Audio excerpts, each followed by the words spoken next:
Hello, my name is Travis Newbill. I live and work here at Shambhala Mountain Center, where we're going to be hosting a retreat from April 25th to April 27th, a Tai Chi retreat titled Flowing Like Water, Strong as a Mountain. And that retreat is going to be led by Larry Welsh, who has trained in the Yang-style short form Tai Chi, listening hands and sword, since 1977.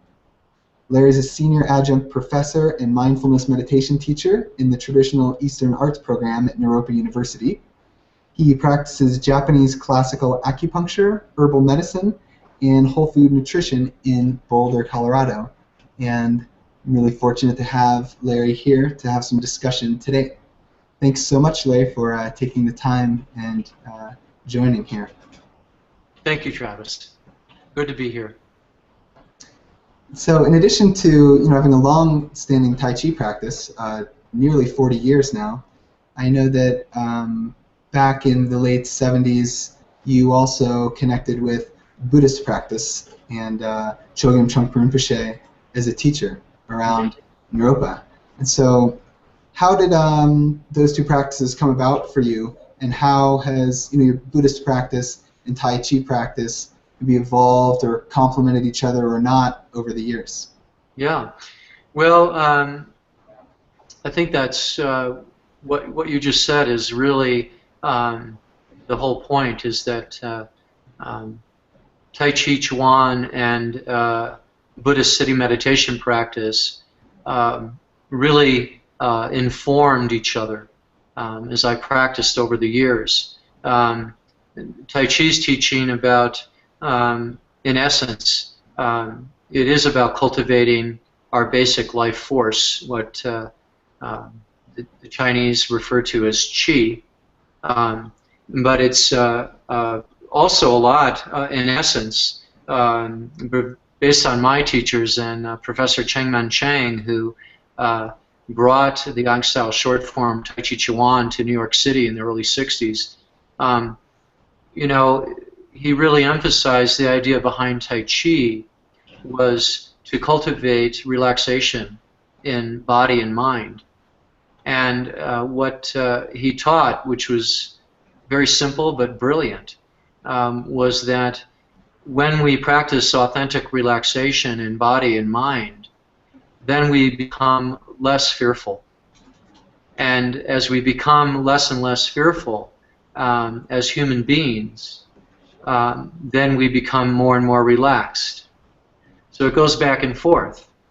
And the relationship to Buddhist sitting meditation practice really is a practice of developing fearlessness towards oneself and others through the practice of gentleness.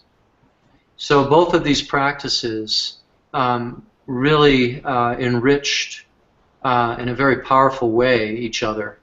In terms of my own learning process and my own wakefulness and maturity as a human being. So in Buddhist teachings, we're taught about meditation and post-meditation, on the cushion, and how that influences how we engage with our life off the cushion. How does that work in Tai Chi? There's formal practice where we're doing movements. I don't know Tai Chi, so I'm just winging it, imitating what I see you doing in the picture. Yeah. But I don't so often see people busting out Tai Chi moves, in the middle of restaurants and whatever, where people might be doing mindfulness practices. Yes. So how does what would you call Tai Chi in everyday life or something like that? Yeah, no, that's a great question, really. In the Buddhist tradition, in terms of post-meditation practice, what we're really looking at in terms of you could say a 24-hour practice, where regular sitting meditation practice on the cushion and then post-meditation, over time, the practice becomes internalized and it becomes seamless. So it's the same thing in Tai Chi Chuan. Though we may have external movements that we do to cultivate relaxation and to open up the flow of qi in our body and our mind, it's exactly the same principles, really.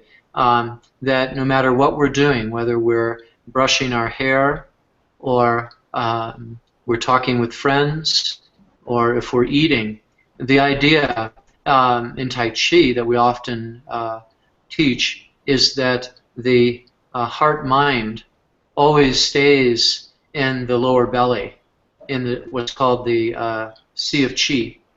And that place is like a resting place for our heart-mind to rest and to be, you could say, tethered there in a very gentle way.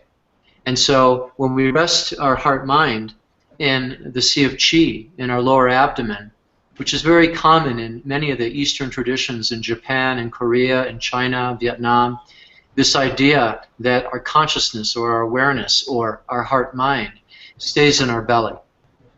And by doing such a practice, then we can actually bring that to any moment of life, in any circumstance. We often talk about this idea of staying home, that our heart-mind, our awareness, is always at home, no matter what the circumstances. And that's very similar to post-meditation practice in the Buddhist tradition, which is that we sustain mindfulness, and we sustain actually resting our mind, even within activity. So they have a lot in common in that way. But in, of course, Tai Chi, it's not so much about doing the postures when you're in the restaurant. But, for example, when we're in the restaurant and we're sitting in a booth, we have our feet unified with the ground. And we place our heart, mind, and our dantian as we talk with our friends and eat our meal. So that's one example of the post-meditation practice of Tai Chi. And I wonder, it says that you teach whole food nutrition. Yeah. So I suppose that the Tai Chi practice or the Tai Chi awareness would kick in when we're looking at the menu also, maybe. Oh, definitely. Not only in terms of a gentle upright posture and feet unified with the ground. I don't know if it really, Tai Chi in of itself, I think the basic idea that you comes across is not so much about the particular food, but it's about balance. So that balance in the sense of that we eat from a broad range of foods, and that we don't eat excessively, where we overeat, which will disrupt the chi in our stomach chi, and it can actually cause health problems like, what we call rebellious chi. Sometimes people actually experience nowadays what's called GERD, which is acid reflux into the esophagus. And a lot of time that happens not just simply from the kinds of food that we're overindulging in, if we eat too many fatty foods or if we eat too much dairy. So it's the emphasis is on too much of one thing. But it also has to do if we eat our meals in a stressful state of mind. If we're constantly pressured, if we're eating on the go, and we don't actually have time to really be relaxed while we eat our meals. We know in a basic sense, we know that optimal digestion occurs when we're relaxed, and poor digestion occurs when we're pressured and we feel tense. So there's the attitude of how we eat. Do we eat with our mind relaxed in our lower abdomen, resting there, relaxed and spacious? And then there's the specifics of, do we overeat certain kinds of food that overwhelm our digestive system, then that starts to cause problems in terms of whole food nutrition. I can, I can see that extending out to things beyond food that we can consume, like in media or even, interpersonal sorts of things. Like if we're not in the right state of mind, that could affect chi negatively, or the same thing could potentially injure. Exactly. No, that's exactly right. So the idea is that our practice, though it's a very gentle practice, in the sense that it's not a rigid sort of feeling when we work with our body and our mind through Tai Chi or in sitting meditation practice. It doesn't have a quality of rigidness or being overly strict with ourselves, but it's more the attitude of relaxation, like you said. So we begin to recognize that we can let go of harmful thoughts. We can let go of stressful thinking. We can let go of anxiety through very, very specific teaching and practices.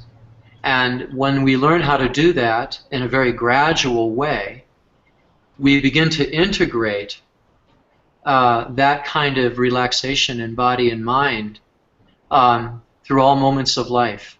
We realize there's actually a choice, and we are empowered as human beings through understanding the teachings and the practices of Tai Chi and mindfulness practice, etc.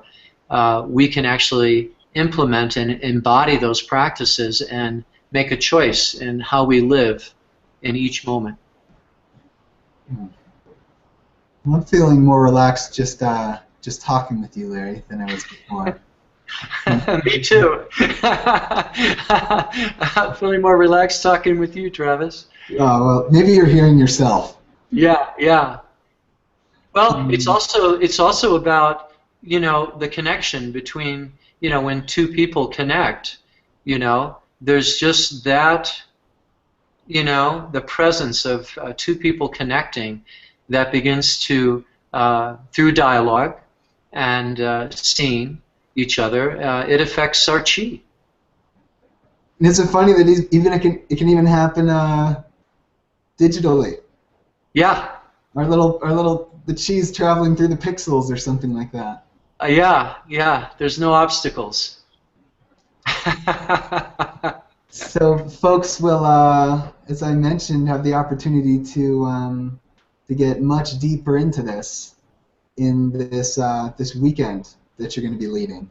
Yes. From April 25th to 27th. I wonder if there's anything else that you'd like to say or comment on about the retreat itself.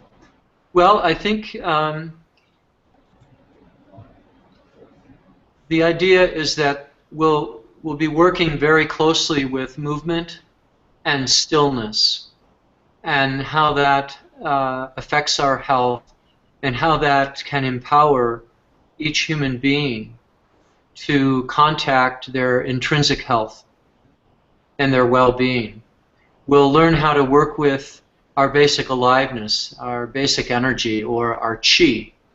Chi is often translated as breaths, so we'll be working with movement and breaths throughout the program.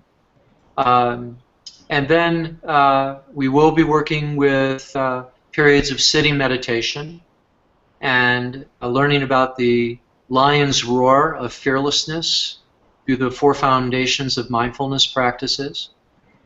And then finally, we'll also be really looking at the fact that we're embedded in this world. And what I mean by embedded is that we are influenced and affected by the 5 seasons and the 5 elements. And we'll be really doing very personal and experiential inquiry into the movement of the 5 elements and the 5 seasons as they're reflected in the practice of Tai Chi, and as they're reflected in allowing us to balance our whole life flow through each day of the year and through each season. So that's something that I've worked with for a long, long time. But the wisdom of the 5 elements and the 5 seasonal movements, which are an inherent part of Tai Chi Chuan and the Chinese tradition, will be brought into the retreat as well, in a way that people, it's very hands-on, that people can really take home with them and integrate into how they create balance in their everyday life throughout the seasons. Sounds awesome. We'll sure be looking forward to hosting you and everyone else who comes up to participate. I'm looking forward to it. I always enjoy being up at Shambhala Mountain Center. I stayed at Shambhala Mountain Center, many, many moons ago. Did my first retreat up there for about 5-6 months in 1979, and I have a real love and appreciation for Shambhala Mountain Center. Mm. Well, and likewise, it'll be great having you up here. All right, Travis. So, Great to talk with you, and thanks for interviewing me today and creating this Google Hangout today. yeah, well, thank you for co-creating. It's been a joy, and thank you to everybody who's watching this or listening to this. And All right. More conversations with wonderful teachers ahead, so stay tuned. All right. Larry, don't hang up on your end. I'm going to click the button and then we can say bye. Okay. But officially on air, bye now. All right. Thank you.